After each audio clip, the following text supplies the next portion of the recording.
Hi, welcome to DTO Computers. I'm here to show you a bit about the Dell 1525 compared to the Dell 1720 and to kind of review the Dell 1720 for you.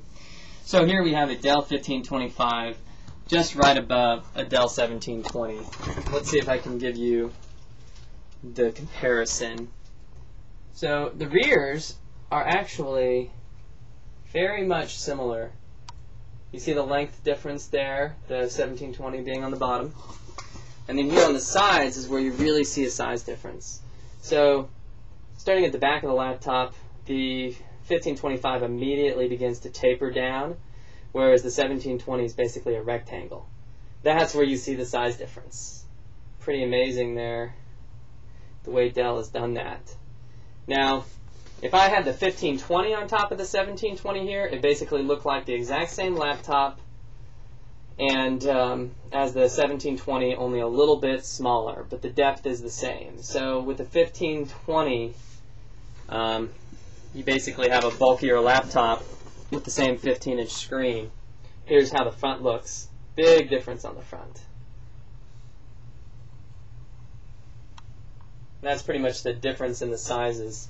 Another thing you've got to know about the 1525, the biggest drawback in the 1525, if there is any, is that you can only have an integrated video card right now from Dell in the 1525. Their engineers haven't figured out a way to get the 256 or 128 megabyte video cards into their Dell 1525 small chassis. Whereas the 1720 obviously can accommodate those large video cards and can be a gaming machine. So here is the ruby red Dell 1720. Pretty nice laptop for sure. A lot trimmer and more solidly built than the Dell 1520 that I got through here last month. Here's some of the specifications on it. You've got the right side of the laptop with a microphone and headphone ports, DVD burner, FireWire, VGA, Ethernet, USB 1, USB 2,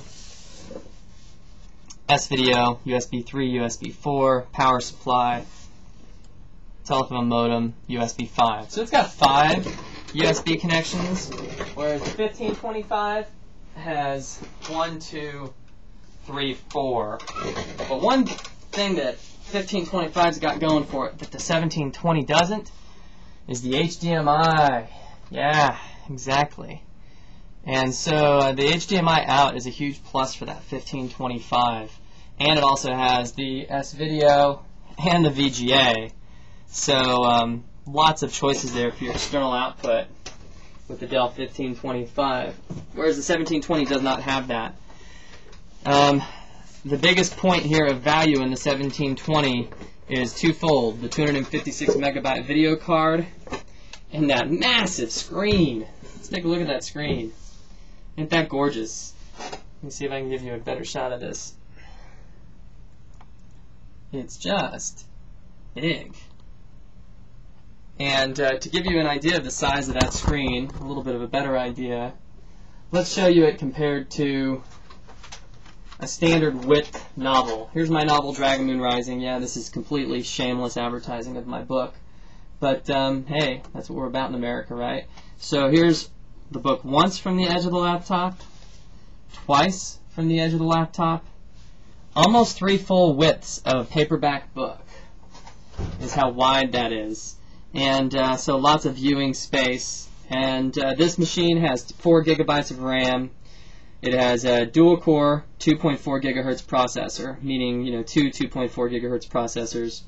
And it's Windows Vista Ultimate. It's got Microsoft Office 2007, Excel, PowerPoint, OneNote, and Word. And it's got the 256 megabyte video card like I told you about. And we also have the full keypad for numeric keypad, as well as the full standard layout QWERTY keyboard.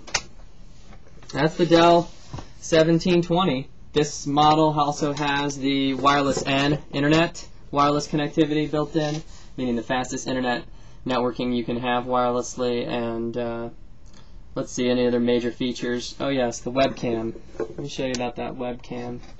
This is a 2.0 megapixel webcam right here with the microphones built in left and right. And by the way, Windows Vista Ultimate is far superior to Windows Vista Basic. So if you're comparing the two, I definitely recommend the Ultimate, although it is about a $150, $125 upgrade. And this particular laptop sold to a customer recently for $1,649 shipped and taxed, and that's about $450 to $650 less than you're going to find on Dell.com, depending on the deal Dell is currently running. Well, I hope you enjoyed this edition of the DTO Computers Review, and we're signing off.